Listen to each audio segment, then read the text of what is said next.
దీంట్లో తమ్ముడిని ఒక రిపోర్టర్, మాలాంటి రిపోర్టర్, ఒక అమ్మాయి సినిమాలో చేశారు యాజ్ ఉమనైజరా అని అడిగింది. విన్నారా మీరు?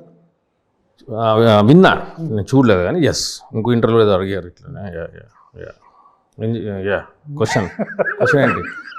విషయం ఏంటంటే నేను అడిగేసాను, అదే క్వశ్చన్ నాది. ఏంటి మీరు మీ తమ్ముడు గురించి ఏం చెప్తారు? క్వశ్చన్ అడగండి మీరు. క్వశ్చనే అది సార్. క్వశ్చన్ అడగలే, క్యారెక్టర్ ఏంటి? క్వశ్చన్ అడగండి. I know. He's saying that woman asked. What is? That woman can already print ఇచ్చేసాడు. You ask what is your question అంటున్నా. You frame the question and ask. See, he's avoiding.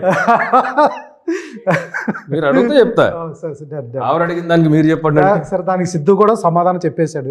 తర్వాత press మీట్లో చెప్పాడు. As a బ్రదర్గా, ఒక అన్నగా తమ్ముడు ఆ మాట అన్నప్పుడు కంపల్సరీ ఆర్టీకి తీసుకుంటాం. తీసుకున్నారా? లేకపోతే వాడు అటువంటి ఎందుకు తీసుకుంటాం sir? Is not a womaniser. అయిపోయి ఎందుకు తీసుకుంటాం? ఉమనైజర్ అయ్యి మాకు తెలియకపోతే అప్పుడు మేము బాధపడతాం, ఓహో నువ్వు ఉమనైజరా అని. కాదు కాందాని ఆమె అని అడిగింది, వాడు ఇంత పెద్ద రాశాడు. ఇన్ఫ్యాక్ట్ నేనైతే అది కూడా రాయాల్సిన అవసరం లేదని అనుకుంటాను నేను. కానీ బట్ యూనో ఆయన ఫ్యాన్స్ ఉన్నారు, అది ఉన్నారు కాబట్టి మిస్అండర్స్టాండ్ చేసుకుంటారు కాబట్టి రాయాలి. కాబట్టి ఐ అండర్స్టూడ్ లేటర్ ఎందుకు రాశాడు నాకు ఎక్స్ప్లెయిన్ చేశాడు. నేనెందుకు ఫీల్ అవుతా sir? Is not a womaniser, I know that.